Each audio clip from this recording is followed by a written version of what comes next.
বাস্তে চাচা কি চিন্তা ভাবনা করতেছ এভাবে?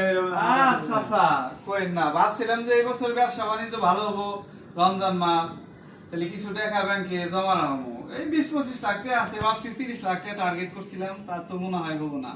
তা আমাদের রাস্তাতে এখন হয়েছি 1 লক্ষ, এবার জাকাত দেন লাগবো। এই এত দিন রাত পরিশ্রম কইরা টাকা পয়সা জুড়ে এই টাকার উপরে আবার জাকাত দিন লাগবো, জাকাত ফাঁকাত দিয়ে আরম না। হ্যাঁ ঠিকই তো কইছে, জাকাত দেন লাগবো তোমার। হ্যাঁ জাকাত দেন লাগবো। জাকাত না দিলে হ্যাঁ তোমার মাল পরিশোধ দেবো না। তোমার বছরে হিসাব আছে জাকাতে।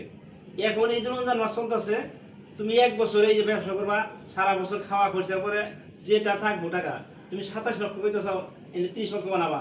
ওই 30 লক্ষ টাকা যদি থাকে 1 বছর পরে, এর এই টাকার উপরে 2.5 টাকা করে শতকরা জাকাত যেটা ওটা তোমার আদায় করতে হবে, না করলে তোমার মাল পরিশোধ দেবো না। আর এই মাল তুমি খাবা, আর যত এই মাল দিয়া তুমি যত কাপড় চোপড় কিনবে, মানে আত্মীয় স্বজন তোমার ফ্যামিলি চলবো, সমস্ত হারাম। হারাম দিয়া তো কোনোই ইবাদত বন্দেগি কেউ বলবো না।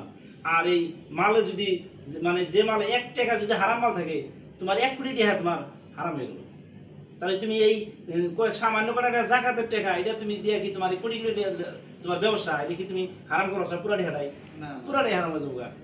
এখন তুমি এটা হিসাব করে দেখো যে তুমি হারাম খাবা সারা জীবন, হারাম খেয়ে ইবাদত বন্দি করো, ইবাদত আল্লাহ কবুল করবো না। আর ইবাদত কবুল না হইলে আরে তুমি তো তাই জাহান্নাম ছাড়া তোমার উপায় নাই।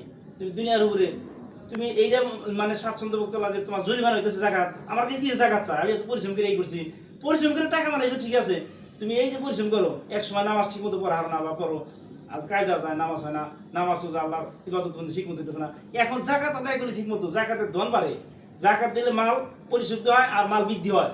আর আল্লাহ তাআলা এই যে জাকাতের মাধ্যমে আল্লাহ তো মানুষের কেউ এই ইবাদত বন্দিকে জানাতে যাও না, যাইলে হারে যদি যে কেউ যদি জানাতে যায় তার দয়া দিয়ে।